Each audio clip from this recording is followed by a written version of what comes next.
We're jumping into game 2, and again, if you're an old school viewer of the CranKy Ducklings, you would recognize Shakti, but we are jumping in mid-series, and he is up. He's up in the series. Let's go. It's crazy.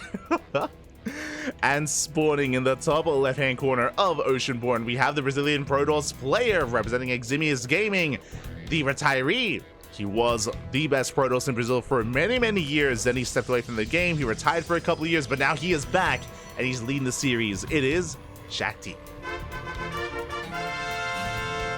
And spawning in the bottom right-hand corner, we have his opponent. We have the Brazilian Protoss player, the red Protoss, representing Team Hellfire.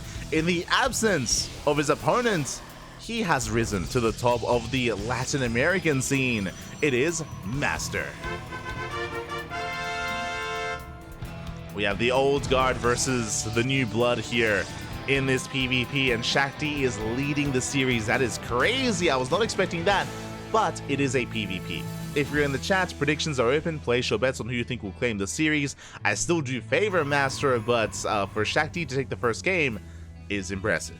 It bodes well. Can we see a big upset? It's going to be a 2-gate opener from Shakti, 2-gate opener from MasTeR. Let's go. For those who remember, Shakti did have a name change, kind of. Originally it was Shakti, then switched to Nano for a couple of years, and then switched back to Shakti. So did have a bit of an identity crisis for a time. A little bit.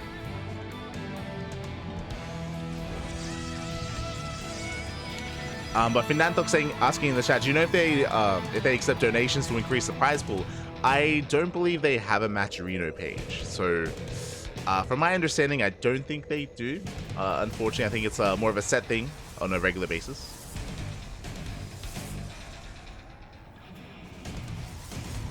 More of a set amount, but I believe that's also because they do have a title sponsor. Code for Giants is a sponsor.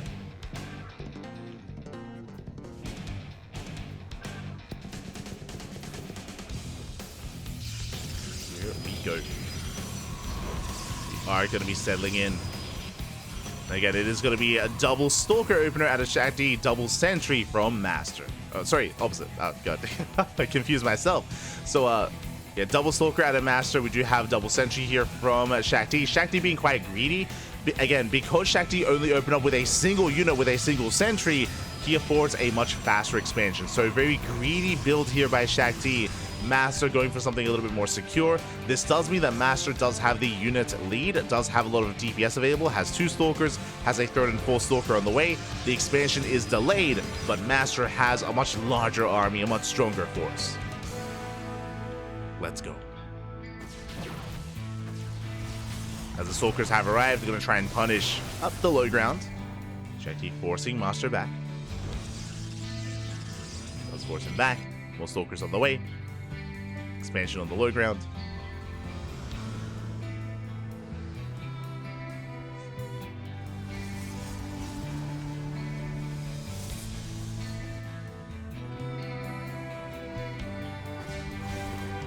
As it looks like MasTeR, even though he could apply some pressure, and he did apply some pressure early on, he backs off. He's establishing himself on 2 bases. Shakti will have an economic lead, and MasTeR's going to have to play catch-up.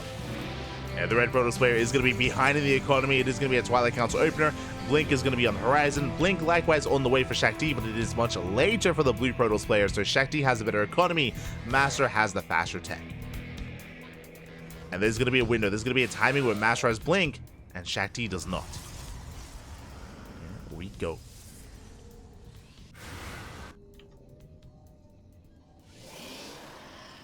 So we are moving out across the map. We do have our initial adepts. Adepts, of course, 2 adepts can one-shot a probe. So they're going to be looking to try and slip into the main base or slip into the natural. See if they can. Hallucination Scout is up, not denied. We get a full scout of the main. We get eyes on the 3-gate setup. We get eyes on the 4th gateway on the way. Oh, quite aggressive here. We're going into glaives. Oh my god. Adepts a shade into the main. They get 2 probe kills so far. Oh, not quite a 3rd, but 2 probes go down. But this is important. 4 gateways, glaives, not blink. This looks like a 2-base all-in.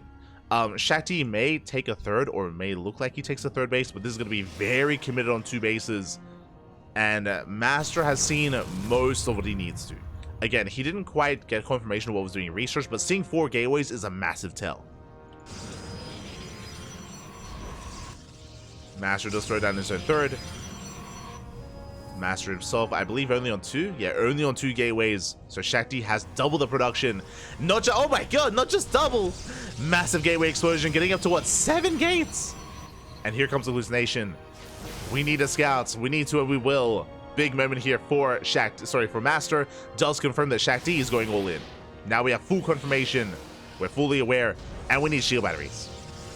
Speaking of, we have 1 shield battery here at the 3rd. I would love to see another shield battery further back in the natural, just in case we lose this position. Oh my, 8 gates. So 7 gates back at home. We have an 8th gateway across the map, so it's going to be a 2-base 8-gate all-in from Shakti. It's all or nothing. And MasTeR, again, he, for the most part, is aware of what's going on. There we go, 2 shield batteries at the 3rd base. Gonna have an overcharge as well. Immortal production has begun. But it's gonna come down to the execution. It's gonna come down to the force fields, to the micro, to the engage. Army is spotted. So far, so good. Force fields are thrown down. Ooh, but 2 sentries get caught. Just 1. 1 sentry goes down.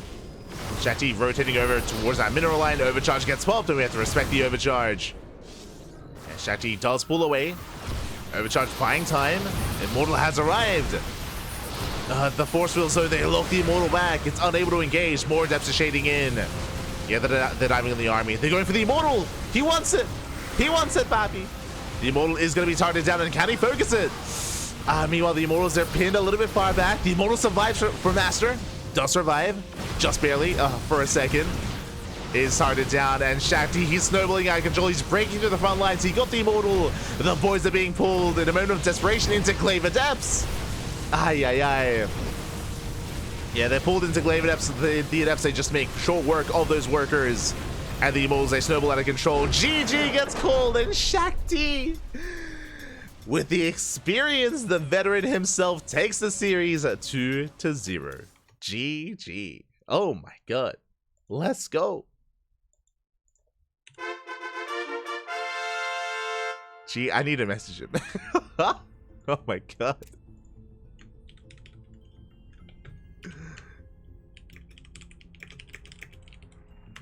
I was like, you still got it, Pappy. Ay, ay, ay. GG. GG, well played.